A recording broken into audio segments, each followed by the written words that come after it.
بسم الله الرحمن الرحيم الحمد لله إن الحمد لله نحمده ونستعينه ونستغفره ونؤمن به ونتوكل عليه ونعوذ بالله من شرور أنفسنا ومن سيئات أعمالنا من يهده الله فلا مضل له ومن يضلل فلا هادي له وأشهد أن لا إله إلا الله وحده لا شريك له وأشهد أن محمدا عبده ورسوله أما بعد يا أيها الذين آمنوا اتقوا الله حق تقاته ولا تموتن إلا وأنتم مسلمون. கண்ணியத்திற்குரிய எல்லாமல்ல ஏக இறைவனாகிய அல்லாஹுவின் அடியார்களே, அல்லாஹுடைய அருட்பெரும் கிருபையினால் அவன் நம் மீது விதியாக்கிய இந்த ஜும்மாவை அல்லாஹும் அவனுடைய தூதரும் காட்டித்தந்த வழியின் அடிப்படையில் நிறைவேற்றுவதற்காக நாம் இங்கே ஒன்று கூடி இருக்கிறோம். இன்றைய காலச்சூழலிலே நம்முடைய சமூக மக்கள் ஏராளமான பிரச்சனைகளுக்கும் பல்வேறு துன்பங்களுக்கும் பல இன்னல்களுக்கும் அவருடைய உள்ளங்கள் எல்லாம் அமைதியை குலைக்கக்கூடிய பல சந்தர்ப்பங்களுக்கும் ஆளாகக்கூடிய சமூகமாக இன் பர்டிகுலர்னு பார்த்தா முஸ்லீம் சமூகம், அதே இன் ஜென்ரல்னு பார்த்திங்கன்னா ஒட்டுமொத்த மனிதகுலமுமே எல்லோருமே எனக்கு ஒரு நிம்மதியே இல்லை, வாழ்க்கையில் எனக்கு ஒரு சந்தோஷமான நிலையே இல்லை என்று சொல்லி அந்த மன அமைதியை தேடி அலையக்கூடியவர்களாக மனித சமூகம் இன்று மாறி இருப்பதை பார்க்கிறோம். நாமெல்லாம் நம்முடைய பள்ளி காலங்களை எடுத்துக்கொண்டால், ஸ்கூல் படிக்கும்போது பார்த்தீங்கன்னா நமக்கெல்லாம் தலைவலி என்றாலே என்னென்று தெரியாது. ஒருவேளை நம்ம வாழ்ந்த லைஃப் ஸ்டைல் அப்படி இருக்கலாம், காலப்போக்கிலே அதை நம்ம உணர்ந்து இருக்கலாம். தலை சுத்து வரும், மயக்கம் வரும், டயர்டாகுமே தவிர தலைவலி அளவுக்குலாம் அந்தளவுக்கு ஃபீல் பண்ணி அதுக்கு டேப்லெட் மாத்திரை மருந்தெல்லாம் எடுத்துருக்கக்கூடிய காலத்தில் நம்ம வாழ்ந்துருக்க மாட்டோம். அந்த லைஃப் ஸ்டைல் அப்படி இருந்துச்சு. ஆனால் இன்றைக்கு வாழக்கூடிய மக்களை நாம் எடுத்துக்கொண்டால், சிறுவர்களை எடுத்துக்கொண்டால், ஸ்கூலுக்கு போகிற பையன் வரைக்கும் சொல்கிறான் இன்றைக்கு தலைவலிக்குது, வாழ்க்கையில் நிம்மதி இல்லைங்கிறான். இன்னும் சில பேர் சொல்கிறாங்க எனக்கு ரொம்ப டிப்ரெஷனாக இருக்குங்கிறான். அவனுக்கு அதெல்லாம் புரிந்திருப்பானா கூட தெரியல. நிம்மதி இல்லை என்று சொன்னால் அதை அந்த சிறுவன் விளங்கி இருப்பானா? பள்ளி பருவத்திலே படிக்கக்கூடிய குழந்தைகள் சொல்லக்கூடிய காட்சியை பார்க்கிறோம். இப்போ அதெல்லாம் அவனுக்கு புரிஞ்சு தான் சொல்கிறானா, இல்லை உண்மையிலேயே சிறுவர்கள் இருந்து பெரியவர்கள் வரை அந்த மன அமைதியை சீர்குலைக்கக்கூடிய காரியங்கள் வந்துவிட்டதா என்று நாம் பார்த்தோம் என்று சொன்னால் அது உண்மையிலே இருக்கத்தான் செய்கிறது. ஏனென்று சொன்னால் இன்றைக்கு மன அமைதியை எதுவெல்லாம் குலைக்குமோ அந்த காரியங்களை எல்லாம் இன்றைக்கு நம்ம சமூக மக்களுக்கு மத்தியிலே அதிகமாக பரவ விட்டு இருக்கிறோம். அது ஒரு சோசியல் மீடியாவாக இருக்கலாம், அல்லது எளிதாக இளைஞர்கள் விழக்கூடிய காதலாக இருக்கலாம், இலகுவாக கிடைக்கக்கூடிய பொருளாதாரமாக இருக்கலாம், அல்லது இலகுவாக இழக்கக்கூடிய ஒரு பொருளாதாரமாக இருக்கலாம். இப்படி நம்முடைய மன அமைதியை குலைக்கக்கூடிய எண்ணிலடங்காத பல காரணங்களை இன்றைக்கு சமூக மக்களுக்கு மத்தியில் உலா விட்டதனுடைய விளைவு அது இன்றைக்கு சிறுவர்களிலிருந்து பெரியவர்கள் வரை அத்தனை பேரையும் அது இன்றைக்கு பாதிப்புக்கு உள்ளாக்கி இருக்கிறது. இஸ்லாமிய மார்க்கம் இதற்கு மிக அழகாக தீர்வு சொல்கிறது. ஒருவனுக்கு ஒருவருடைய மன அமைதி குலைந்து விட்டது என்று சொன்னால் அவன் எந்த இடத்திற்கு வர வேண்டும், யாரிடத்திலே அவன் முறையிட வேண்டும், யார் அந்த மன அமைதிக்கு தீர்வு சொல்ல முடியும் என்பதையெல்லாம் இஸ்லாம் மிக அழகாக தெளிவாக இந்த சமூக மக்களுக்கு எடுத்து பேசுகிறது. ஆனாலும் அதை கண்டு கொள்ளாதனுடைய விளைவு இன்றைக்கு பல நபர்கள் அந்த மன அமைதி இல்லாமல் அவர்களுக்கு ஏற்பட்ட அந்த மன அழுத்தத்தின் காரணமாக பல எக்குத்தக்குப்பான முடிவுகளை நோக்கி செல்லக்கூடியவர்களாக பார்க்கிறோம். அது எந்த ஃபேக்டரை நீங்கள் எடுத்துக்கொண்டாலும் சரிதான், பொருளாதாரமாக இருந்தாலும் சரிதான், திருமண வாழ்க்கையாக இருந்தாலும் சரிதான், குடும்ப வாழ்க்கையில் ஈடுபடுவதாக இருந்தாலும் சரிதான், எல்லாத்திலையுமே அவனுக்கு மன அமைதியை குலைக்கக்கூடிய வகையில்தான் அவனுடைய வாழ்க்கை அமைய பெற்றிருப்பதை பார்க்கிறோம். அப்படிப்பட்ட வாழ்க்கை அவனாகவே தேர்வு செய்து கொள்கிறான். உதாரணத்திற்கு இன்றைக்கு நீங்கள் பொருளாதாரத்தை எடுத்துக்கொண்டோம் என்று சொன்னால் அதுதான் பெரிய மன உளைச்சலுக்கு மனிதர்களை ஆளாக்கக்கூடிய முதன்மையான விஷயமாக இருக்கிறது. ஆண்கள் பெண்கள் என்று இரு பாலாரையுமே, இப்போ பெண்கள் நீங்கள் எடுத்துக்கொண்டீர்கள் என்றால், சமூக பெண்களை நீங்கள் எடுத்துக்கொண்ட சொன்னால் அவங்க ஒரு திருமண விழாவிற்கு செல்கிறார்கள் என்று சொன்னால் அங்கே இருக்கக்கூடிய மற்ற பெண்களோடு அவர்கள் அணிந்திருக்க அந்த நகைகளோடு தன்னுடைய அணிகலன்களை ஒப்பிட்டு அவர் இவ்வளோ பெரிய பிரம்மாண்டமான பல நகைகளை அவர் அணிந்திருக்கிறாள், ஆனால் எனக்கு என்னுடைய கணவன் அதை வாங்கி தரவில்லை என்று சொல்லி அவர்களுக்கு அது ஒரு மன அழுத்தத்தை ஏற்படுத்துது. அல்ல என் பிள்ளைக்கு 100 பவுன் போட்டு கல்யாணம் பண்ண என்று சொல்லி அந்த திருமணத்திலே சொல்லுகிற பொழுது ஏன் மும்பளை பிள்ளை பெற்று வச்சிருக்கிறேன், அதற்கு நான் ஒரு 10 பவுன் கூட சேர்க்கலையே, நானும் 100 பவுன் என் பிள்ளைக்கு போடணும் என்று சொல்லி அது இயல்பாகவே அவர்களுக்கு ஒரு மன அழுத்தத்தை அந்த இடத்துல ஏற்படுத்துகிறது. பெண்களுக்கு இப்படி இருந்து சொன்னால் ஆண் வர்க்கத்தை நீங்கள் எடுத்துக்கொண்டால் கேட்கவே தேவையில்லை. அவன் அப்படி இருக்கிறான், அவன் இப்படி இருக்கிறான், அவன் வீடு கட்டிட்டான், நீ இப்படியே இருக்கிறே என்று சொல்லி ஆண் வர்க்கத்தின் மீது ஒரு மன அழுத்தம் போடப்படுகிறது. இந்த வட்டத்துக்குள்ள மற்றவர்கள் உலகம் மாட்டலாம், ஆனால் ஒரு முஸ்லீம் மாட்ட முடியாது. ஏன்னா இஸ்லாம் நமக்கு அழகாக அதுக்கு வழிகாட்டுகிறது. ஆனால் இந்த பொருளாதாரத்தை நீங்கள் எடுத்துக்கொண்டீர்கள் சொன்னால் அந்த ஆண் வர்க்கத்தை எந்த அளவிற்கு நசுக்க முடியுமோ, எந்த அளவிற்கு ஒடுக்க முடியுமோ, அவனுடைய நம்பிக்கை இலக்க வைக்க முடியுமோ. மற்றவர்கள் செய்வதை விடுங்க, பெற்றோர்களே செய்யக்கூடியதை பார்க்கிறோம். சொந்த உறவினர்களே கேட்கக்கூடிய கேள்விகளை பார்க்கிறோம். உன்னோட தானே படிச்சான், வேலைக்கு போனா, வெளிநாட்டில் போனா, அங்கேயே செட்டில் ஆகிட்டான், இங்கேயே வீடு கட்டிட்டான், ஆனா நீ உன்னோட ஃப்ரெண்டு தானே அவன், ஆனா நீ இப்படியே இருக்கிறியே என்று சொல்லி கம்பேரிசன் பண்ணி பண்ணி பண்ணி அவனுடைய அந்த மன அமைதியை குலைத்து அவனுடைய டிப்ரெஷன் ஸ்டேட்டுக்கு கொண்டு போய் ஆங்ஸைட்டி என்னென்னமோ ஒரு முடிவை நோக்கி அவனை தள்ளிவிட்டு விடக்கூடிய சமூகமாக அவருடைய பெற்றோர்களே அவருடைய சொந்த உறவினர்களே இருக்கக்கூடிய காட்சியெல்லாம் பார்க்கிறோம்.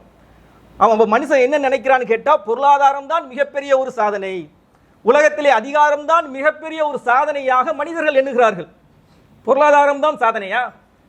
அப்படி பொருளாதாரம் தான் உலகத்தில் மிகப்பெரிய சாதனை என்று சொன்னால், நபிகள் நாயகம் ஸல்லல்லாஹு அலைஹி வஸல்லம் அன்னவர்கள் அவர்கள் சாதனையாளர்கள் இல்லையா? அவர்கள் பல சாதனைகளை அவர்கள் செய்யவில்லையா? எப்படிப்பட்ட சாதனைகளை அவர்கள் பொருளாதாரத்தில் என்ன நிலைமையில இருந்தாங்க? அவருடைய பொருளாதார நிலைமை என்ன? ஹதீஸ்களில் பார்க்கிறோம். ஆயிஷா அறிவிக்கிறார்கள், அல்லாஹ்வுடைய தூதர் தொழுது கொண்டிருப்பார்கள், அவர்கள் முன் இரவு தொழுகை நேரத்திலே என்னுடைய கால்களை நான் நீட்டியிருப்பேன், அல்லாஹ்வுடைய தூதர் சஜிதாவுக்கு வரக்கூடிய வேளையிலே அவர்கள் விரலை கொண்டு என் கால்களை தட்டுவார்கள், நான் மடக்கிக் கொள்வேன், உடனே அவர்கள் அப்போதான் சஜிதா செய்ய முடியும். மீண்டும் அவர் எழுநிலைக்கு சென்ற பிறகு நான் என்னுடைய கால்களை நீட்டிக் கொள்வேன். ஏன் வேற இடத்துல படுக்க வேண்டியதானே? ரசூலுல்லாஹ் தான் தொழுகிறாங்கன்னு தெரியுதுல, படுப்பதற்கு அவ்வளவுதான் மொத்த வீடுமே. ஒரு ஆட்சியாளர், ஒரு ஜனாதிபதியுடைய வீட்டுடைய அளவு ஒருத்தவங்க படுத்து கிடந்தா ஒருத்தவங்களால தொழுக முடியாத அளவிற்கு தான் அந்த வீட்டுடைய அளவு. சரி, தொழுகிறாங்களே, சஜிதாக்கு வர்றதுக்கு முன்னாடியே நீங்க கால்களை மடக்கிக் கொள்ளலாமே என்று கேட்டால், ஆயிஷா அவர்கள் அந்த ஹதீஸிலே அவர்கள் சொல்கிறார்கள், எங்கள் அக்காலத்தில் எங்கள் வீட்டில் விளக்கு இல்லை. ஒரு ஜனாதிபதியுடைய வீட்டில் விளக்கு இல்லைங்கிறாங்க. அப்ப அந்த அளவிற்கு உலக வரலாற்றிலேயே எளிமையாக ஒரு வாழ்ந்த தலைவரை நாம் உலக வரலாற்றில் பார்க்க முடியாது. நபிகள் அவங்க சாதனைக்கலையா? எவ்வளவு பெரிய சாதனை! அவர்கள் மரணித்து 1400 ஆண்டுகள் கடந்து விட்ட பிறகும் 200 கோடிக்கும் அதிகமான இஸ்லாமிய உள்ளத்தை ஆட்சி செய்து கொண்டிருக்கக்கூடிய ஒரு தலைவர். அல்லாஹ்வின் புறத்திலிருந்து செய்திகளை பற்றி மக்களை நல்வழிப்படுத்திய ஒரு தலைவர். வரலாற்றை அழிக்க முடியுமா? அதை கியாமத் நாள் வரைக்கும் நீங்கள் அதை அழிக்க முடியுமா? இல்லைன்னு சொல்ல முடியுமா? மறுக்க முடியுமா? அது மிகப்பெரிய சாதனை இல்லையா? பொருளாதாரத்தை கொண்டு தான் சாதனை நிறைவேற்றினார்களா? இல்ல, பார்க்கிறோம். இப்ப உலகத்திலே உங்களுக்கு உதாரணம் சொல்ல வேண்டும் சொன்னால் அதிகாரம். அடுத்த அதிகாரம் தான் மிகப்பெரிய சாதனை என்று மனிதன் நினைக்கிறான். உலகத்தில் உதாரணம் சொல்ல வேண்டியதுன்னா மகாத்மா காந்தி எடுத்துக்கிறீங்க. அவர் எந்த அதிகார மட்டத்திலும் இல்லை, எதுக்கும் தலைவராக அவர் பொறுப்பேற்கவில்லை, ஆட்சி செய்யவில்லை. ஆனால் அவர் இன்றைய வரலாற்றை மாற்ற முடியுமா? இந்திய பாட புத்தகத்தில் எந்த பாட புத்தகம் நீங்க எடுத்துக்கொண்டாலும் படிக்கக்கூடிய மாணவர்கள் அவருடைய வரலாற்றை கடந்து படிக்க முடியாது. இந்திய சுதந்திர போற வரலாற்றை நீங்கள் எடுத்துக்கொண்டால் அவரை தவிர்த்து அதை நீங்கள் பார்க்க முடியாது. என்ன அதிகாரத்தில் இருந்தார் காந்தி? அப்ப அவர் தவிர்க்க முடியாது, இன்னைக்கு அவர் மறைக்க முடியுமா? அதை மறுக்க முடியுமா? அப்ப மனிதன் நினைக்கிறான் அதிகாரம்தான் சாதனை. எவன் ஒருவன் நல்ல ஒரு பொருளாதார நிலையிலே தொடர்ந்து இருக்கிறானோ அல்லது அதிகாரத்திலே தொடர்ந்து இருந்து கொண்டிருக்கிறானோ அதுதான் சாதனை. எவன் ஒருவன் பொருளாதாரத்திலே பின்தங்கிய நிலையில் இருக்கிறானோ அல்லது அதிகார மட்டத்திலே இல்லையோ அவன் இந்த உலகத்தில் ஒரு ஃபெயிலியர் என்பதை போல அவனை ஒரு மன அழுத்தத்திற்கு ஆண் வர்க்கத்தை இந்த சமூகம் தள்ளக்கூடிய காட்சியை பார்க்கிறோம். அதே போன்று திருமண வாழ்க்கையை நீங்கள் எடுத்துக்கொண்டால் திருமணத்தை தேர்வு செய்யக்கூடிய முறை எப்படி? கன்னியாகுமரியில் இருக்கக்கூடிய ஒரு பெண் சென்னையில் சம்பந்தமே இல்லாத, சொந்தம் இல்லாத, உறவில்லாத ஒரு பையனை கல்யாணம் முடிச்சிருக்கிறார். எப்படிமா உங்களுக்குள்ள கனெக்ஷன் ஆனிச்சு? எந்த தொடர்பும் இல்லை, பார்த்தது கூட இல்லையே, நேரில் பார்ப்பதற்கு வாய்ப்பு இல்லையே, ஒரே காலேஜில் படிக்கலையே, சொந்தமும் இல்லை, எப்படி திருமணம் முடிச்சிருக்க? இன்ஸ்டாகிராம்ல பார்த்து அழகா இருந்தாங்க, கல்யாணம் பண்ணோம், இன்னைக்கு கஷ்டப்பட்டு இருக்கோம். எத்தனை நபர்களை இந்த சமூகங்களில் இஸ்லாமிய சமூகத்தில் நம்மால் பார்க்க முடிகிறது. என்ன செய்யறான்னு கேட்டா, இஸ்லாம் அழகான வழிகாட்டுதலை காமிக்கிறது. ஒரு பெண்ணை நீங்கள் திருமணம் முடிப்பதாக இருந்தால் 4 காரியத்திற்காக திருமணம் முடிக்கிறோம். மாலிகா, ஜமாலிகா, தீனிகா, நசுபிகா.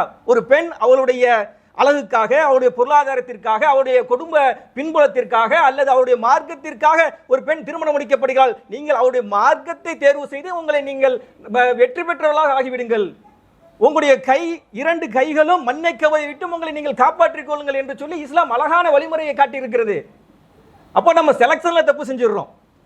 செலக்ஷன்ல தப்பு செஞ்சுட்டு இன்றைக்கு பல பிரச்சனைகள், விவாகரத்துகள், ஏன் சூசைடு வரைக்கும் போகக்கூடிய நிலைமையெல்லாம் நடக்குதா இல்லையா? மன அழுத்தத்திற்கு தள்ளப்பட்டு, சரி இப்படித்தான் இவர்கள் தேர்வு செய்தது, பூஞ்ச பார்க்காம சோசியல் மீடியாக்களை பழகி திருமணம் செய்தார்கள், பிரிந்தார்கள். இப்படி ஒரு பிரச்சனை நடக்குதா? நேர்ல பார்த்து திருமணம் முடிப்பதாவது அப்படி இருக்கிறதா? எப்படி திருமணம் முடிக்கிறோம்? இந்த 4 கட்டளைகள் ஃபாலோ பண்ணப்படுறதா? திருமணம் முடிக்க போறேன்னு சொல்லிட்டு உங்களுக்கு அலையன்ஸ் காமிச்சேன்னு சொன்னா அதுல ஒரு 10 போட்டோ செலக்ஷன் எப்படி பண்றது? ரிஜெக்ட், அழகா இல்ல, ரிஜெக்ட் ரிஜெக்ட் ரிஜெக்ட், இது கொஞ்சம் பரவாயில்லாம இருக்கு, வெயிட்டிங் லிஸ்ட், அடுத்த இது சூப்பரா இருக்கு, இது அப்படிதானே செலக்ட் பண்றோம். எல்லாரும் பொதுவாகவே அழகை பார்த்து தானே செலக்ட் பண்றோம். யார் மார்க்கத்திற்கு முக்கியத்துவம் கொடுப்பது யார்? அப்ப இஸ்லாம் சொல்லுது நீ மார்க்கத்தை தேர்வு செய்து வெற்றியாளராக மாறிக்கொள் என்று சொல்லுது. ஆனா அந்த ஆப்ஷனை செலக்ஷனை நம்ம ஓரங்கட்டி விட்டுட்டு அழகா இருக்குதா, குலம் இருக்குதா, அவர்கிட்ட மிகப்பெரிய பொருளாதாரம் இருக்குதா என்று பார்த்து திருமணம் முடித்தோம் என்று சொன்னா வாழ்க்கை எப்படி இருக்கும்? இஸ்லாம் எல்லாத்துக்கும் தெளிவான தீர்வு சொல்லி இருக்கிறது. அப்ப பார்க்கிறோம், கல்யாணம் பண்றான், கேட்டேன் பாய், ஊர்ல கேட்டேன், தங்கமான பொண்ணுன்னு சொன்னாங்க. அதே மாதிரி கேட்டான், பையனை கேட்டான், ரொம்ப நல்ல பையன், எந்த கெட்ட பழக்கம் இல்லைன்னு சொன்னாங்க. கல்யாணம் ஆனதுக்கு அப்புறம் தான் தெரியும் மிகப்பெரிய சைக்கோவா இருக்கான் அவன். திருமணம் முடிந்த சில நாட்களுக்கு பிறகு தான் தெரியும் சரியான பஜாரியா இருக்கிறாவ என்று சொல்லி மிகப்பெரிய ஒரு மன உளைச்சலுக்கு ஆளாக்கி அந்த திருமண வாழ்க்கையை தொடர்ந்து ஒரு கட்டத்திற்கு மேல் வாழ முடியவில்லை என்று சொல்லி சில பேர் தற்கொலை வரைக்கும் சென்று விடுகிறார்கள், மரணத்தை நோக்கி பயணிக்கிறார்கள். இது ஒரு புறம் இருக்கிற சமூகத்திலே சில இளைஞர்களை பார்க்கிறோம், 16 வயது, 18 வயது, 20 வயது இளைஞர்கள் நம் குடும்பத்திலே பார்க்கவில்லை. எத்தனையோ பேர் இந்த சோசியல் மீடியாக்கள் வழியாக காதல் வயப்பட்டு அவர்கள் எங்க வீட்டில் சேர விடல, எங்களுக்கு செட் ஆகல, அல்லது அவனை ஏமாத்திட்டான் என்று சொல்லி தன்னைத்தானே மாய்த்துக் கொள்ளக்கூடிய அளவிற்கு, தற்கொலை செய்து கொள்ளக்கூடிய அளவிற்கு மன அழுத்தம் அவர்களை சூழ்ந்திருப்பதை பார்க்கிறோம். இஸ்லாம் அழகான தீர்வுகளை சொல்லி தருகிறது. தேர்வு செய்யும் போதே இப்படி தேர்வு செஞ்சிருங்க. சரி தேர்வு செஞ்சிட்டோம், பிரச்சனை ஆயிடுச்சு, சண்டை ஆயிடுச்சு, பஞ்சாயத்து ஆயிடுச்சு, அதுக்கப்புறம் என்ன சரி? இஸ்லாம் அதற்கும் தீர்வு சொல்லுகிறது. இஸ்லாத்தை பொறுத்த வரைக்கும் நம்ம சமூக மத்தியில் ஒரு எண்ணம் வந்து விட்டதுன்னு சொன்னா, ஒரு தடவை நம்ம கல்யாணம் திருமணம் முடித்து விட்டோம் என்று சொன்னால் அந்த டிவோர்ஸுக்குலாம் போயிடவே கூடாது. அது மிகப்பெரிய ஒரு தப்பு, ஒரு பிரச்சனை, ஒரு அல்லாஹ்வுக்கு எதிராக சாபத்தை உண்டாக்குவதை போல நம்ம சமூகம், நாம் உட்பட எல்லாரும் அப்படிதான் நினைக்கிறோம். அப்படியே ஒரு தடவை கல்யாணம் முடிஞ்சா அவ்வளவுதான், கடைசி வரைக்கும் கஷ்டமா நஷ்டமா அப்படியே வாழ வேண்டும் என்று சொல்லி அப்படிதான் நம்ம சமூகம் நம்மை பழக்கப்படுத்தி இருக்கிறது. அப்படி இருந்தால் அல்லாஹ் அந்த சட்டத்தை பற்றி திருமறை குர்ஆனில் விளக்கம் அளிப்பானா? அல்லாஹ் பல குற்றவியல் சட்டங்களை தன்னுடைய திருமறையிலே விளக்கம் அளிக்கிறான். கிசாஸ் என்ற சட்டத்தை பற்றி நீங்கள் கேள்விப்பட்டிருப்பீங்க. அது உதாரணத்திற்கு சொல்ல வேண்டும் சொன்னால், கிசாஸ் என்ன சட்டம்? ஒரு மனிதன் கண்ணுக்கு கண், பல்லுக்கு பல், காதுக்கு காது என்று பழி வாங்கக்கூடிய சட்டம், அல்லது உங்களை எந்த அளவிற்கு பாதிக்க ஏற்படுத்தி இருக்கிறானோ அதே அளவிற்கு அவனுக்கு நீங்கள் பாதிப்பை ஏற்படுத்தலாம் ஒரு இஸ்லாமிய அரசு இருந்தால்.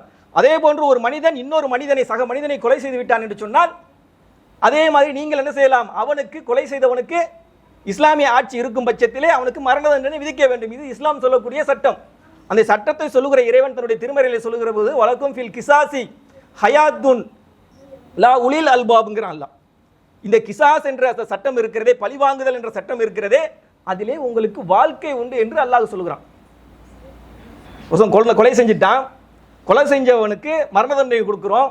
அப்ப அவன் சாக போறவன் அப்போ அந்த நிலைமையில இஸ்லாம் சொல்லுகிறது, நீங்கள் இந்த மரண தண்டனையை நிறைவேற்றினால், அவனை நீங்கள் கொலை செய்ததற்கு பதிலாக அவனை நீங்கள் கொலை செய்தால் உங்களுக்கு அதில் வாழ்க்கை இருக்கிறது. லாஜிக்கல் டிமாண்டா இருக்கா இல்லையா? முரணா இருக்குது, அதில் வாழ்க்கை இருக்கிறது என்று. ஆனா அல்லாஹ் குர்ஆன்ல அப்படிதான் சொல்றான், அதிலே வாழ்க்கை இருக்குங்கிறான். அதே சற்று நம்ம ஆழமாக யோசித்து பார்க்கும் போது புரிகிறது, அதில் நிச்சயமாக ஒட்டுமொத்த மனித குலத்திற்கும் வாழ்க்கை இருக்கிறது. கொலை செய்தவனுக்கு மரண தண்டனை இஸ்லாமிய ஆட்சி விதிக்கிற பொழுது, அதே மக்கள் பார்க்கிற பொழுது, அது ஒரு நிபந்தனை. இங்க சும்மா இஸ்லாமிய ஆட்சியில ஒருத்தருக்கு மரண தண்டனை நியமிக்க கூடாது. மூமின்களின் ஒரு கூட்டத்தார் அதை பார்க்கும்படி நிறைவேற்ற வேண்டும், அது ஒரு கட்டளை. ஒருத்தன் மரண தண்டனை நிறைவேற்ற 4 செவத்துக்களை வச்சு நிறைவேற்ற முடியாது. இஸ்லாம் சொல்லக்கூடிய சட்டம், மூமின்களுடைய ஒரு கூட்டத்தார் அதை பார்க்க வேண்டும். பார்க்கிற பொழுது அவருடைய உள்ளத்திலே ஒரு அச்சம் எழப்படும். நாம் பிற மனிதரை அநியாயமாக கொலை செய்கிற பொழுது நாமும் இந்த தண்டனைக்கு உள்ளாக்கப்படுவோம் என்ற ஒரு பயம் அவர்களை அந்த தவறில் இருந்து இனிமேல் நாம் செய்யக்கூடாது என்ற ஒரு எண்ணத்தை அது இயற்கையாக ஒரு உள்ளத்திலே விதிக்கும். அப்படி இல்லாம நீங்க தண்டனை கொடுக்காமல் புறக்கணித்து விட்டீர்கள் என்று சொன்னால் யார் எவனவனாலும் கொலை செஞ்சுட்டு போயிட்டே இருப்பான், குற்றங்கள் பெருகும். அப்ப அதான் இஸ்லாம் தெளிவாக சொல்லுகிறது, இந்த கிசாஸ் என்ற சட்டத்தை நீங்கள் அமல்படுத்துவதின் வாயிலாக மனித குலத்திற்கு அதிலே வாழ்க்கை உண்டு என்று அல்லாஹ் சொல்லுகிறான். அதே மாதிரி இந்த தலாக் விஷயங்களை, டிவோர்ஸ் விஷயங்களை நீங்க எடுத்துக்கொண்டால் இஸ்லாம் ரொம்ப அழகாக விரிவாக அதை குறித்து பேசுகிறது. எல்லாத்தையும் அறிஞ்ச மார்க்கம் இஸ்லாம். அல்லாஹ்க்கு எல்லாத்தையும் தெரியும், யார் எந்த உறவுல நீடித்திருக்க முடியும், நீடித்திருக்க முடியாது என்ற விஷயங்கள் எல்லாம் படைத்த ரப்புல் ஆலமீன் சொல்லுகிறான். ஒரு ஆண் நினைத்தால் தலாக் சொல்லி விவாகரத்தை, தாமாகவே தலாக் சொல்லி விவாகரத்தை பெற முடியும். ஆனால் குறிப்பிட்ட கால அவகாசம் எடுத்துத்தான் பெற முடியும். அதே ஒரு பெண் நினைத்தால் உடனடியாக குலா சொல்லி அந்த திருமண உறவிலிருந்து வெளியே வர முடியும். ஆனால் ஒரு நடுவரை கொண்டு நினைத்தால் அடுத்த நாளே செய்து முடிக்க முடியும். அப்புறம் தலாக் என்றும் குலா என்றும் ரெண்டு பேரும் மியூச்சுவல் கன்சென்ட்ல வந்து அதுக்கு ஒரு சட்டம், இப்படி பல சட்டங்களை இதில் அல்லாஹ் வந்து பட்டியலிட்டு இதை நீங்கள் வந்து பின்பற்றுகிற பொழுது, ஏன்னா அந்த வாழ்க்கையிலேயே இருந்து விவாகரத்து என்பது எடுத்தெடுப்பில் செய்யக்கூடிய காரியம் கிடையாது. நம்மளால முடியாது, இது தேராது, வாழவே முடியாது, நம்மளுக்கு நிம்மதியே இருக்காது, நாம் இந்த இஸ்லாத்தை விட்டு வெளியேறக்கூடிய ஒரு நிலைக்கு தள்ளப்படுவோம், நாம் மதுபழக்கத்திற்கு ஆளாக வேண்டிய ஒரு நிலைக்கு, ட்ரக்ஸ் எடுக்கக்கூடிய அளவிற்கு நம்ம இது கொண்டு போய்விடும், அல்லது மரணத்தை நோக்கி தற்கொலை நோக்கி இது நம்மை தள்ளிவிடும் என்ற ஒரு பாரதூரமான நிலை ஏற்படக்கூடிய அந்த கடைசி கட்டத்திலே இஸ்லாம் நமக்கு கொடுத்திருக்கிற மிக ஒரு அற்புதமான வாய்ப்பு இந்த தலாக் என்ற டிவோர்ஸ் என்ற வாய்ப்பை கொடுக்குது, அல்லாஹ் சொல்லக்கூடிய சட்டம். ஆனால் இன்றைக்கு அதை செய்தால் மிகப்பெரிய சமுதாயத்தில் மிகப்பெரிய அது வந்து ஒரு இழிவாக அல்லாஹுடைய சாபத்திற்குரியதாக பார்க்கப்படுகிற காரணத்தினால் அதிலே வாழ்ந்து வாழ்ந்து ஒரு தவறான தேர்வை செய்துவிட்டு நல்லா தானப்பா இருந்தா என்ன, ஒரு டாக்ஸிக்கான ரிலேஷன்ஷிப்ல மாட்டிக்கிட்டான்ப்பா அப்படின்னு சொல்றதை பார்க்கிறோம். அதிலே மாற்றி அதிலேயே கடந்து அதிலேயே தன்னைத்தானே நொந்து கொண்டு தவறான தேர்வுகளை செய்ததின் காரணமாக மன உளைச்சலுக்கு ஆளாகி மரணத்தை நோக்கி அவனை கொண்டு செல்வதை பார்க்கிறோம். இப்போ மன அழுத்தத்திற்கு பஞ்சமே இல்லை நம்ம வாழக்கூடிய உலகத்தில். அவ்வளோ காரணங்கள் இருக்கிறது, அவ்வளவு விஷயங்கள் நம்மை சுற்றி நடந்து கொண்டிருக்கிறது. எந்த விஷயத்தை தொட்டாலும், பிள்ளை வளர்ப்பு அது எதுவாக இருந்தாலும் சரி, குடும்ப வாழ்க்கையாக இருந்தாலும் சரி, குடும்பத்திற்கு முன் நீங்கள் தேர்வு செய்யக்கூடிய பெண்ணாக இருந்தாலும் சரி, அதற்கு பிறகு வளரக்கூடிய குழந்தை வளர்ப்பாக இருந்தாலும் சரி, உங்களுடைய பொருளாதாரமாக இருந்தாலும் சரி, உங்களுக்கு இப்படி ஏற்படக்கூடிய பிரச்சனைகளுக்கு உங்களுக்கு தீர்வு வேண்டும் என்று சொன்னால், எல்லாம் நடந்துருச்சு, முடிஞ்சிருச்சு, மாட்டிட்டோம், வேற வழி இல்லை. இஸ்லாம் சொல்லுது, சொன்னதற்கு புறம்பாக சில தேர்வுகளை நாம் மாற்றி செய்து விடுகிறோம். மாற்று செஞ்சு ஒரு இடத்துல வந்து ஒரு கட்டத்திற்கு மேலே வந்து என்ன செஞ்சிடறோம், பயங்கரமான மன உளைச்சலுக்கு ஆளாகி எக்குத்தக்கப்பா தப்பிக்கவே முடியாத ஒரு இடத்தில் கொண்டு வந்து நம்மை நிறுத்தி விடுகிறது. அப்போ நாம் செய்ய வேண்டியது என்னவென்று சொன்னால், அப்படி ஒரு நிலைமை உங்களுக்கு ஏற்பட்டு விட்டது என்று சொன்னால், மீளவே முடியாத ஒரு நிலைக்கு நீங்கள் தள்ளப்பட்டீர்கள் என்பதை நீங்கள் உணர்ந்தால், மன அழுத்தத்தின் உச்சத்திலே உங்களுடைய உள்ளம் ஆழ்ந்து கொண்டால், அப்போது இறைவன் சொல்லுகிறான், மக்களை அழைத்து சொல்கிறான், அலா அறிந்து கொள்ளுங்கள் பி திக்ரில்லாஹி தத்மயினுல் குலூப், நிச்சயமாக அல்லாஹ்வின் நினைவை கொண்டு உங்களுடைய உள்ளம் அமைதி பெறுகிறது. அல்லாஹ் அழைக்கிறான்.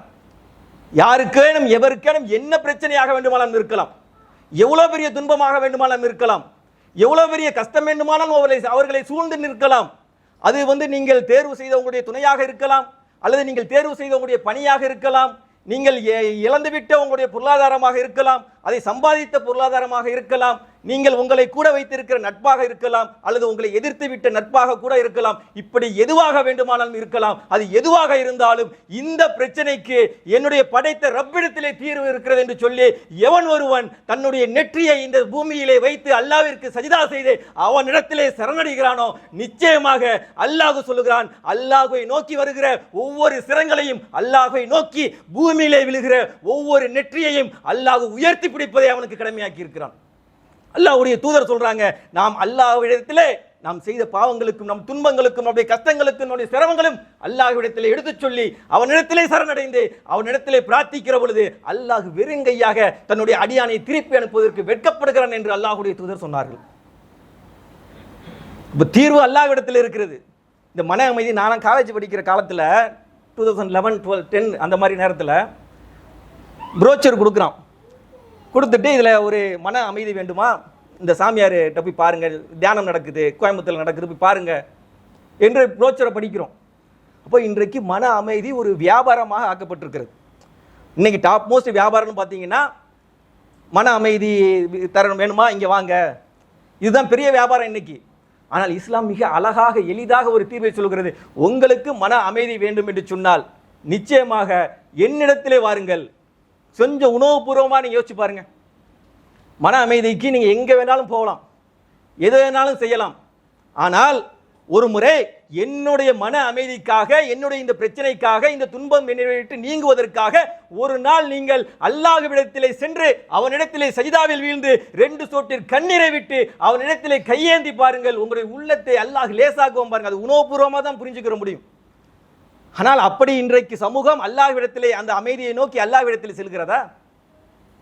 மன அமைதிக்கு அல்லாஹ்விடத்தில் செல்லாம என்ன செய்கிறோம்? இன்றைக்கு இஸ்லாமிய சமூகமே பார்க்கிறோம். இன்றைக்கு எனக்கு மன அமைதி தேவைப்பட்டால் எனக்கு இவருடைய அந்த இசையை கேட்டால் தான் எனக்கு நிம்மதியாக இருக்குது, இவருடைய பாடலை கேட்டால் தான் எனக்கு மன அமைதி கிடைக்கிறது. முஸ்லீம் சமூகம் சொல்லக்கூடியதை பார்க்கிறோம். இஸ்லாமிய சமூகம், இஸ்லாமிய மார்க்கம் இந்த திருமறை குரானை பார்த்து யூசுப் விஹானா என்ற ஒரு கிரிக்கெட் பிளேயர் தெரியும், முகமது யூசுப்னு பேரை மாற்றிக்கிட்டார். வெயின் பார்னல் என்ற ஒரு கிரிக்கெட் பிளேயர், அவர் இஸ்லாத்திற்கு மாறிவிட்டார். இப்படி எத்தனையோ தமிழகத்தில் இருக்கக்கூடிய இசை அமைப்பாளர்கள் கூட இஸ்லாத்தை நோக்கி வந்திருக்கிறார்கள். அவர் தனிப்பட்ட டீப்பாக போக தேவையில்லை, மேலோட்டமாக வந்திருக்கிறார்கள் என்று சொன்னால் அவர் சொல்லக்கூடிய காரணம் என்ன? இந்த திருமறை குரான் அதுதான் எனக்கு மன நிம்மதியை தருகிறது, எனக்கு ஏற்பட்ட மன அழுத்தங்களை போக்குறது, எனக்கு நிம்மதியான வாழ்க்கை பயணத்தை கொடுக்கிறது என்று சொல்லி யார் யாரோ எங்கெங்கிருந்தோ இந்த இஸ்லாத்தை நோக்கி வந்து இது எனக்கு மன அமைதி தருகிறது என்று சொல்லக்கூடிய வேளையிலே இதிலே பிறந்து இதிலே வளர்ந்து இதிலே வாழ்ந்து கொண்டிருக்கக்கூடிய ஒரு இஸ்லாமியன் எனக்கு மன அமைதி வேண்டும் என்று சொன்னால் அவனுடைய அந்த மியூசிக்கை கேட்டாதான் எனக்கு நிம்மதி, இல்ல ஒரு கட்டிங் போட்டாதான் எனக்கு மன அமைதி கிடைக்கும். ஏன் பாய் டென்ஷனா வெளியே போறாப்ல, டென்ஷன் சிகரெட்டை பிடிச்சா தான் அவருக்கு அதிலிருந்து வெளியே வர முடியும், மறுக்க முடியுமா? முஸ்லிம் சமூகம் பார்க்கிறோம், நம்ம சமூகத்திலே பார்க்கிறோம், எத்தனை நபர்கள் நம் பக்கத்தை கேட்டா வர வியாக்கியானம் சிகரெட் எங்க ஹராமா பாய், குரான்ல காமிங்க, மதுதான ஹராம் இருக்குது, சிகரெட் எங்க ஹராம் இருக்குது, நேரடியாக எங்க இருக்குது காமிங்க பார்ப்போம் என்றெல்லாம் வியாக்கியானம் பேசி அதற்கு ஒரு தர்க்கம் புரிந்து அப்படியான சமூகம்.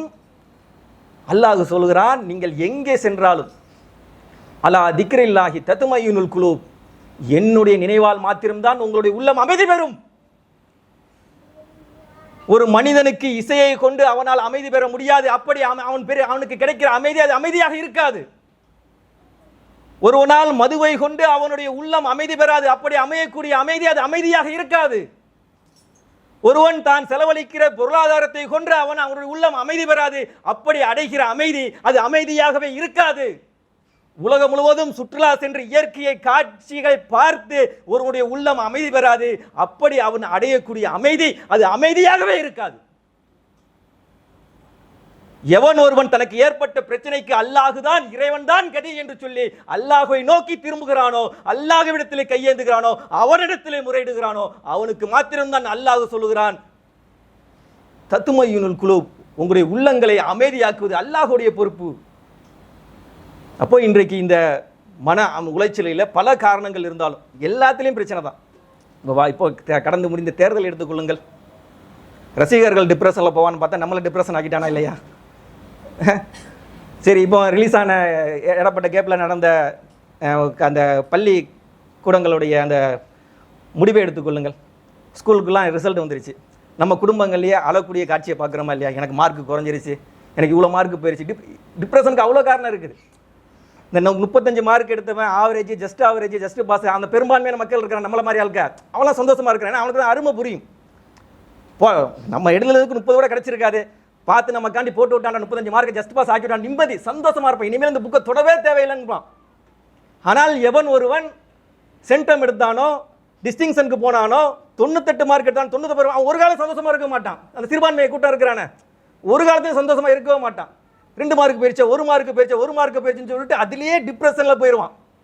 ஆனால் நம்ம இந்த மாதிரி மார்க் எடுக்கிறோம், போதும் நிம்மதிடா, முடிஞ்சா புக்கை தூக்கி வீசியாச்சு, அவ்வளோதான் சாப்டர் க்ளோஸ் என்று சொல்லி நிம்மதியாக இருப்பான். இப்படி எதை காரணம் உலகத்தில் உள்ள எந்த காரணத்தை எடுத்துக்கொண்டாலும், சமூக வலைதளங்களை எடுத்துக்கொண்டால் எதை எடுத்துக்கொண்டாலும் நமக்கு என்ன செய்யறது, மன அமைதியை குலைக்கக்கூடியதாக, மன நிம்மதியையே குலைக்கக்கூடியதாக, டிப்ரெஷனுக்கு கொண்டு போய் பல பிரச்சனைகளுக்கு ஆளாக்கக்கூடிய நிலைமையிலே நாம் வாழ்ந்து கொண்டிருக்கிறோம். எனவே அல்லாஹ் தெளிவாக சொல்லுகிறான், உங்களுக்கு மன அமைதி அல்லாஹ்விடத்தில் இருக்கு, அல்லாஹ்வை நோக்கி. ஏன்னா அல்லாஹ் உள்ளங்களை பார்க்கிறான். ஒரு இக்கட்டான சூழ்நிலையில நீ எப்படி முடிவெடுக்கிறாய், எதை நோக்கி திரும்புகிறாய், கஷ்டம்தான், சிரமம்தான், மன குழப்பம் தான், ஒரு அழுத்தம், அப்படி ஒரு அழுத்தத்தில் நீ ஆளாகிட்ட. உடனே மதுவை நோக்கி செல்லாமல், மற்ற காரியங்களை நோக்கி நீ அமைதியை தேடாமல் அல்லாஹ்விடத்தில் என்று சென்று சொன்னால், ஒரு கூட்டத்தார் தொடர்த்தி வருகிறார்கள், உடல் உளைச்சலுக்கு ஆளாகி உயிர் உளைச்சலுக்கு ஆளாகிறார் மூசா அலைஹிஸ்ஸலாம் அவர்கள். கடுமையான ஒரு நிக்கட்டான ஒரு சூழ்நிலை, எதிரிப்படை துரத்தி வருகிறது. அதில் எதிரியால கையால செத்தா கூட பிரச்சனை கிடையாது. ஆனால் அந்த தருணத்திலே கூட இருந்தவர்களை நம்பிக்கை இழந்தால், ஒரு கூட்டத்தை கூட்டு போறோம், மற்றவன் நம்ம மேல நம்ம அடிச்சு கொண்டா கூட ஒன்றும் பிரச்சனை கிடையாது. ஆனால் கூட இருந்தவர்களையே யா மூசா இன்னால மதுருக்கும் இப்படி வசமா வந்து மாட்டிக்கிட்டோமே, அப்பவுமே சொன்னோமே, இப்படி ஒரு நிலைமையில கொண்டு வந்து எங்களுக்கு அங்க பாருங்க ஃபிரௌனுடைய படை, இங்க பாருங்க ஃபிரௌனுடைய படை. ஃபிரௌன் யார், சாதாரணவனா? வா நான் ரப்புக்கு முலாலா, நான் உங்களுக்கு மேலான கடவுள் என்று சொன்னான் ஃபிரௌன். குர்ஆன்ல சொல்லப்பட்ட ஒரு சைக்கோ அவன். ஒருத்தனை கோவப்பட்டு அடிக்கிறவன், சாதாரண அடிக்கிறவன் கிடையாது ஃபிரௌன். பைத்தியக்காரன் போனால் என்ன செய்வான்னு கேட்டால் கூப்பிட்டு வச்சுட்டு உன்னை மாறுகை வாங்கி விட்டு அனுப்பி விட்டுருவான், போன்னு சொல்லிடுவான். லெஃப்ட் லெக்கு ரைட்டு ஹேண்டு ரெண்டையும் வெட்டி விட்டுட்டு திரி. அதை பார்த்த மக்கள் பேரிச்சம்பரத்தில் கட்டி வச்சிருவான் தூக்கி. கிறுக்கு பெயர் சைக்கோ குரான் அவங்கிட்ட மாட்டினா இப்படி இருக்கும், எப்படி கொடூரமானவன், தன்னை கடவுள் என்று வேற அறிவித்துக்கு இருக்கிறான். அப்படிப்பட்ட சைக்கோ அவன்கிட்ட மாட்டிக்கிட்டு இருக்க நேரத்தில் மூசா அலைஹிஸ்ஸலாமுடைய சமூகத்தாரே கேட்கிறார்கள், யா மூசா இன்னால முதற்கொண்டு இப்படி வசமா சிக்கிட்டோமே, இப்படி வந்து மாட்டிக்கிட்டோமே, இப்படி ஒரு நிலைமைக்கு நம்ம ஆளாகிவிட்டோமே என்று சொல்லுகிற பொழுது அந்த மூசா அலைஹிஸ்ஸலாம் அவருடைய கடைசி நொடி வரைக்கும் ஒரு உள்ளத்தில் இருந்த நம்பிக்கை நம்முடைய உள்ளத்தில் இருக்கும் என்று சொன்னால், நமக்கு ஏற்படுகிற எந்த பிரச்சனையாக இருந்தாலும் எந்த மன அழுத்தங்களாக இருந்தாலும் அல்லாஹ் அதற்கு போதுமானவன். அல்லாஹ் அதுக்கு நமக்கு வந்து அதிலிருந்து தீர்வை கொடுப்பான். மூசா அலைஹிஸ்ஸலாம் அவர்கள் சமுதாயத்தை பார்த்து அவர்கள் சொன்னார்கள், இப்படி வசமா சிக்கி கொண்டமே மூசா என்று அவருடைய சமூகத்தார் சொல்லுகிற பொழுது மூசா அலைஹிஸ்ஸலாம் அவர் சொன்னார்கள், கல்லா நிச்சயமாக ஒருவதும் இல்லை, இன்ன மகிய ரப்பி ஷையதீன், என்னுடைய ரப்பு என்னிடத்தில் இருக்கிறான், என் கூட இருக்கிறான், அவன் எனக்கு வழிகாட்டுவான் என்று மூசா அலைஹிஸ்ஸலாம் அவர்கள் அல்லாஹ்வின் மீது அந்த நம்பிக்கையை வெளிப்படுத்தினார்கள். அவனிடத்திலே சரணடைந்தார்கள். அல்லாஹ் சொன்னான், தடியை கொண்டு கடலில் அடியுங்கள் என்று சொன்னான். அதுல கூட சில காரணங்கள் இருக்கும். மனுஷன் சாதாரண நம்மள மாதிரி ஆள்கிட்ட தடி இந்த மாதிரி பிரச்சனையில அல்லாஹ் தடியை வச்சு அடிங்க அப்படின்னு சொன்னா என்ன செய்வோம், ஏன் நானே பிரச்சனை மாட்டிட்டு இருக்கேன், கொலை செய்து அவ்வளவு பேர் வந்து நிற்கிறான், விட்டா உயிர் போயிடும், முன்னால் கடல் பின்னால் ஃபிரௌனுடைய படை, இப்போ போய் தடியை கொண்டு போய் கடல் அடின்னு காமெடி பண்றியே என்று மனிதர்கள் கேட்பார்கள். ஆனால் மூசா அலைஹிஸ்ஸலாம் அல்லாஹ் மீது நம்பிக்கை, அல்லாஹ் சொன்னான் நான் செய்வேன், தடியை அடித்தார், கடல் பிளந்தது. மூசா அலைஹிஸ்ஸலாம் அவர்களும் அவர்களை நம்பிக்கை கொண்ட கூட்டத்தாரும் அன்றைக்கு காப்பாற்றப்பட்டார்கள். உலகமே எதிர்பார்த்திருந்த அந்த இஸ்லாமிய சமூகம் வீழும் என்று எதிர்பார்த்து கொண்டிருந்தது. அந்த சமூகம் அன்றைக்கு காப்பாற்றப்பட்டது. மூசா அலைஹிஸ்ஸலாமுடைய சமூகம் காப்பாற்றப்படுகிறது. யார் ஆதிக்கம் செலுத்துவான், யார் வெற்றி பெறுவான் என்று உலகம் எதிர்பார்த்ததோ அப்படிப்பட்ட கொடுங்கோல் ஆட்சியாளன் ஃபிரௌன் அவர்கள் தப்பித்த அதே தண்ணியிலே மூழ்கடிக்கப்பட்டு கொல்லப்பட்ட வரலாற்றை அல்லாஹ் அவர்களுக்கு பரிசளித்தானே. காரணம் மூசா அலைஹிஸ்ஸலாம் அந்த இக்கட்டான சூழ்நிலையில யார்கிட்ட போனாங்க, தன்னுடைய ரப்பிடத்திலே சென்றார்கள். அல்லாஹ் அவருடைய அந்த மன கஷ்டத்தை அழுத்தத்தை நீக்கி அவர்களுக்கு ஒரு பாதுகாப்பான சூழலை அல்லாஹ் ஏற்படுத்தினான். வெறும் 300 லட்சம் பேர், எதிரிகள் ஆயிரக்கணக்கில் இருக்கிறார்கள். மங்கையர்களை கூட்டு வந்து டான்ஸ் ஆடி இசை அமைத்து ஒட்டகங்களை அறுத்து விருந்தோம்பல் செய்து களத்திற்கு ஆயிரக்கணக்கான எதிரி நாங்கள் தான் வெற்றி பெறுவோம் வந்து நிற்கிற பொழுது பத்ர் யுத்த களத்திலே வெறும் 300 பேரை வைத்துக் கொண்டு என்ன செய்வது என்று இஸ்லாமிய சமூகம் யோசித்துக் கொண்டிருந்த வேளையிலே அவர்களுடைய நம்பிக்கை, அல்லாஹ்வுடைய தூதருடைய நம்பிக்கை, என்னுடைய ரப்பு என்னோடு இருக்கிறான் என்ற நம்பிக்கைக்கு அல்லாஹ் அளித்த பரிசு. அல்லாஹ் தன்னுடைய திருமறை குர்ஆனிலே சொல்கிறான், கம்மின் ஃபியத்தின் கலீலத்தின் அலபது ஃபியத்தும் கசீரத்தும் பீதிரில்லா, எத்தனையோ சின்னஞ்சிறிய கூட்டங்கள் தன்னை விட பிரம்மாண்டமான எதிரிப்படைகளை களத்திலே துவம்சம் செய்திருக்கிறது என்று சொல்லி இறைவன் திருமறையிலே சொல்லுகிறானே, அந்த வரலாற்றை மீண்டும் உண்மைப்படுத்திய களம் பத்ர் யுத்த களம். மிகப்பெரிய வெற்றியை கொடுக்கிறான். காரணம் என்ன? அல்லாஹ்வுடைய தூதர் வைத்த நம்பிக்கை. இக்கட்டான சூழ்நிலை, ஆயிரத்துக்கணக்கான பேர், எல்லாம் பலம் பொருந்தியவன், ஆயுதம் பொருந்தியவன். முஸ்லீம் படை எடுத்துக்கொண்டால் அத்தனை பேர் ரிட்டையர் டிக்கெட், எல்லாம் 50 வயசுக்கு மேல, சரியான ஆயுதங்கள் இல்லை, ஒட்டகங்கள் இல்லை, போர் தளவாடங்கள் இல்லை, பலவீனத்துக்கு மேல் பலவீனமான ஒரு கூட்டம் பத்ர் யுத்த களத்திலே தன்னை விட பிரம்மாண்டமான மிகப்பெரிய பலம் பொருந்திய எதிரிப்படையை வீழ்த்தியது என்று சொன்னால் அவர்களுக்கு அல்லாஹ் மீது இருந்த அந்த அதான பிரஷர், அந்த அதை மாதிரி அதை விட ஒரு கஷ்டமாக வந்துட போதா? அதில் போய் நிறுத்தி பாருங்க. நாம அப்படி முடிவெடுப்போமா? அந்த சிச்சுவேஷன்ல நம்மளை பொருத்தி பார்க்கணும். உயிர் போகக்கூடிய பிரச்சனை, அந்த பிரச்சனையில் போய் அவ்வளவு பெரிய மன அழுத்தம். எங்கே சென்றார்கள்? அல்லாஹ்விடத்தில் சென்றார்கள். அல்லாஹ் அவர்களுக்கு பொறுப்பேற்றான். அல்லாஹ் அவர்களுக்கு வெற்றியை கொடுத்தான். அப்போ இப்படி நமக்கு ஏற்படக்கூடிய எந்த ஒரு பிரச்சனையாக இருந்தாலும், எவ்வளோ கஷ்டங்களாக இருந்தாலும், எவ்வளோ பெரிய சிரமங்களாக இருந்தாலும், அது நமக்கு ஏற்பட்ட காதலாக இருக்கலாம், நமக்கு அமையப்பெற்ற குடும்ப வாழ்க்கையாக இருக்கலாம், நமக்கு கிடைத்த பிள்ளைகளாக இருக்கலாம், நமக்கு கிடைக்கிற பொருளாதாரமோ அல்லது இழந்த பொருளாதாரமாக இருக்கலாம், இப்படி எதுவாக இருந்தாலும் அது நம்முடைய மன அமைதியை குலைக்கும் பட்சத்திலே இது இதற்கான தீர்வு என்னுடைய ரப்பிடத்தில் தான் இருக்கிறது. அல்லாஹ் அழைக்கிறான், அலாபி திக்ரில்லாஹி தத்மஇனுல் குலூப், அல்லாஹ்வின் உதவியை கொண்டுதான் உங்களுடைய மனங்கள் அமைதி பெறும், உங்கள் உள்ளங்கள் அமைதி பெறும் என்பதாக அல்லாஹ் சொல்கிறான். அல்லாஹ்வுடைய அழைப்பை ஏற்று நமக்கு ஏற்படக்கூடிய எவ்வளவு பெரிய மன உளைச்சலாக இருந்தாலும் அவனிடத்திலே சரணடைவோம், அவனிடத்திலே கையேந்துவோம். அல்லாஹ் நிச்சயமாக அந்த மன அமைதியை போக்கி ஒரு நல்லதொரு நிம்மதியான வாழ்க்கையை தர போதுமானவன். அப்படிப்பட்ட வாழ்க்கைக்கு சொந்தக்காரர்களாக வல்ல ரஹ்மான் உங்களையும் என்னையும் ஆக்கி அருள் புரிய வேண்டும் என்று கூறி எனது முதல் உரையை நிறைவு செய்து கொள்கிறேன். அல்ஹம்துலில்லாஹி ரப்பில் ஆலமீன்.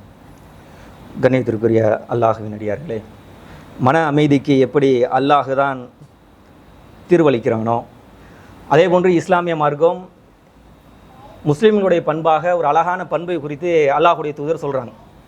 ஒரு முஸ்லீமுடைய பண்பு எப்படி இருக்கும் என்று சொன்னால், அவன் தேவையில்லாத விஷயங்களிலே அவன் ஈடுபட மாட்டான். இது முஸ்லீமுக்கு இருக்க வேண்டிய மிக முக்கியமான பண்பு. ஆனால் இன்றைக்கு இஸ்லாமிய சமூகம் பார்க்குறோம், எல்லாத்தையும் தெரிஞ்சுக்கிறணும், அது என்ன இருக்குன்னு போய் பார்த்துடணும், எக்ஸ்ட்ரீம் லெவல் வரைக்கும் போய் அது என்ன தான் இருக்குங்க என்பதை நான் உணர்ந்து கொள்ள வேண்டும் என்று சொல்லி எல்லாத்துக்குள்ளேயும் தன்னுடைய அந்த பங்களிப்பு இருக்கணும், போகணும், பார்க்கணுங்கிற மாதிரி இருக்கிறான். ஆனால் அல்லாஹுடைய தூதர் சொன்னாங்க, அல்லாஹ்விற்கு மிக விருப்பத்திற்குரிய இடம் மஸ்ஜிது. அல்லாஹ்விற்கு மிக விருப்பக்குரிய இடமாக அல்லாஹுடைய தூதர் சொல்கிறாங்க கடை வீதிகள், ஷாப்பிங் மாலு, இந்த மாதிரி போகிறோம்ல, அதுதான் அல்லாஹ்விற்கு மிக பிடிக்காத இடமாக இந்த உலகத்தில் இருக்கிறது என்று சொல்லி அல்லாஹுடைய தூதர் சொல்கிறாங்க. ஏன் அப்படி சொல்கிறாங்க? கடை வீதிகளில் நமக்கு தேவையான பொருட்களை வாங்க போகிறது, அது ஓகே, பிரச்சனை கிடையாது. ஆனால் எந்த பொருளையும் வாங்காமல் சும்மா சுற்றி திரிவதின் வாயிலாக ஒரு ரோமிங் அப்படின்னு சுற்றி பார்த்துட்டு வருவோமே, ஒரு டைம் பாஸுக்கு இன்னும் போகிற வழியில் அதில் இருக்கக்கூடிய பல்வேறு விதமான பொருட்கள் நம்ம அந்த கவர்ச்சியை தூண்டி அதை நாம் அடைய வேண்டும் என்கிற ஒரு ஆசையே நம்முடைய உள்ளத்தில் வருது. அப்போ அதை அடைவதற்கு பொருளாதாரம் தேவை, அது நம்ம இடத்துல இல்லை. அப்போ ஒரு டிப்ரெஷனுக்கு இயற்கையாக நம்ம ஆளாகிறோம். அதாவது உங்களை எதையெல்லாம் டிஸ்ட்ராக்ட் பண்ணுமோ, உங்களுடைய கவனத்தை திசை திருப்புமோ, அந்த அஃபெக்டிங் ஃபேக்டர்ஸை ஃபுல்லாக நீங்கள் என்ன செய்யணும், கண்டுபிடித்து காலையில் எந்திரிப்பீங்க, ஆஃபீஸுக்கு ஒரு 8:30 மணிக்கு அலாரம் வச்சு எந்திரிப்போன்னு வச்சுக்கிறோங்க. 9 மணிக்கு போனா சரி ஒரு 2 நிமிஷம் நிறைய 2 நிமிஷம் மட்டும் இன்ஸ்டாகிராமை ஃபேஸ்புக்கை ஸ்க்ரால் பண்ணி என்ன நடக்குதுன்னு பார்த்துட்டு போவோம். பெட்லேயே 2 நிமிஷம் தான், அதுக்கு மேலே டைம் எடுத்துக்கிற மாட்டோம்னு சொல்லிட்டு ஃபிக்ஸ் பண்ணிக்கிடுவோம். எடுத்து ஸ்க்ரால் பண்ணிவிட்டு 8:30 மணிக்கு எடுத்து ஸ்க்ரால் பண்ணிட்டு பார்ப்பீங்க, ஒன்றும் இல்லை வைப்போம் அப்படின்னு பார்த்தீங்கன்னா 9 மணி ஆயிரும். எப்படி டிஸ்ட்ராக்ட் பண்ணி நம்ம ஒரு நியூஸை பார்க்கலான்னு தான் பார்ப்பீங்க. நேற்று எலெக்ஷன் ரிசல்ட் வந்து கத்திட்டு கிடந்தாங்க, என்ன சொல்லியிருக்கிறாங்க, இன்றைக்கி எதுவும் தகவல் வந்திருக்கான்னு சும்மா பார்ப்போமேன்னு பார்ப்போம். பார்த்தா அது ஒரு செய்தி நம்ம என்ன செய்து கொண்டா நம்ம டிஸ்ட்ராக்ட். அதான் இஸ்லாம் சொல்லுகிறது, ஒரு முஸ்லீம் உடைய அழகான பண்பு என்ன பண்புன்னு கேட்டால், இதெல்லாம் அவனுக்கு கன்சர்ன் இல்லையோ அதெல்லாம் அதை நோக்கி அவன் செல்ல மாட்டான், அதில் தன்னுடைய அறிவை அதுக்குள்ளே கொண்டு போய் போட மாட்டான், தேவையில்லாத விஷயம் எதுக்கு என்று சொல்லி இது ஒரு அழகான பண்பாக இஸ்லாம். ஏன்னா இஸ்லாமுக்கு தெரியும் எதெல்லாம் டிஸ்ட்ராக்ஷன் ஏற்படுத்தும், எதெல்லாம் உங்கள் மன அமைதியை குலைக்கும், எதுவெல்லாம் மன அமைதிக்கு பங்கம் விளைவிக்கும், அதெல்லாம் நீங்கள் ஜாக்கிரதையாக இருக்க வேண்டும் என்று சொல்லுகிற மார்க்கம் அழகாக சொல்லுகிறது. அப்போ அந்த அடிப்படையிலே எதெல்லாம் அஃபெக்டிங் ஃபேக்டர்ஸ் நம்மளை டிஸ்ட்ராக்ட் பண்ணிடும், நம்மளை கொண்டு போயிடும், நம்ம மன அமைதியை குலைத்து விடும் என்று இருக்குமோ அதெல்லாம் போகாமல் அல்லான்னு நம்ம பாட்டுக்கு இருந்தோம்னு சொன்னோம்னா நிச்சயமாக நிம்மதியான ஒரு வாழ்க்கையை நம்மால் பெற முடியும். அப்படிப்பட்ட வாழ்க்கையை பெறக்கூடிய நன்மக்களாகவும். அதே போன்று ஒரே ஒரு சின்ன அறிவிப்பு, எதிர்வருகிற ஹஜ்ஜி பெருநாளுடைய தினத்தை எதிர்பார்த்து காமிச்சிட்டு இருக்கிறோம். அதில் பார்த்தீங்கன்னு சொன்னீங்கன்னா வரக்கூடிய துல்ஹஜ்ஜுடைய மாதம் நாளை தொடங்குவதற்கான அதிகமான வாய்ப்பு இருக்கிறது.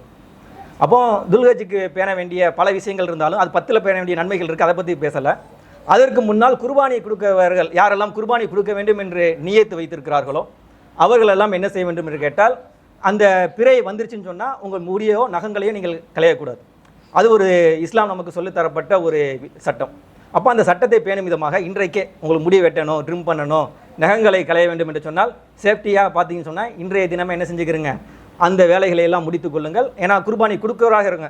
சப்போஸ் அப்படி வெட்டிட்டீங்கன்னா அல்ல ஏற்றுக்கிற மாட்டான்னு கிடையாது, ஒரு குற்றம் செய்தவர்களாக ஆகும், ஒரு சுண்ணாவை மிஸ் பண்ணவர்களாக ஆகுமே தவிர, இருந்தாலும் தெரிஞ்சுட்டு செய்யக்கூடாதுல்ல, தெரியாமல் ஏன்னா இன்றைக்கி மறந்துட்டோம் 2 நாள் ஆயிடுச்சு, பார்த்தீங்கன்னா நகம் நிறையா இருக்குது, அதுக்கு மேலே நகையத்தை வளைக்க முடியாதுங்கிற ஒரு சிச்சுவேஷன் வரப்போகும்போது அப்போ அதை வெட்டி தான் ஆகும். அப்போது நமக்கு முன்னாடியே உங்களுக்கு அந்த நினைவூட்டல். அதனால் என்ன செய்யுங்க, குர்பானியை கொடுக்கக்கூடிய சகோதரர்கள், அதற்கு தயாரிக்கக்கூடிய சகோதரர்கள் அந்த முடிகளையும் நகங்களையும் இன்றைய தினத்தில் என்ன செஞ்சுக்கிறீங்க, அது கலைந்து அந்த குர்பானி அந்த நாளை அல்லாஹ் தூதர் சொன்ன அந்த முறையான வழியில் அந்த குர்பானியை அடையக்கூடிய நன்மக்களாகவும் வல்லாஹ் ரஹ்மான் உங்களை ஆக்கி அருள் புரிய வேண்டும் என்று கூறி உரை நிறைவு செய்து வாஹிதாவான அல்ஹம்துலில்லாஹி ரப்பில் ஆலமீன்.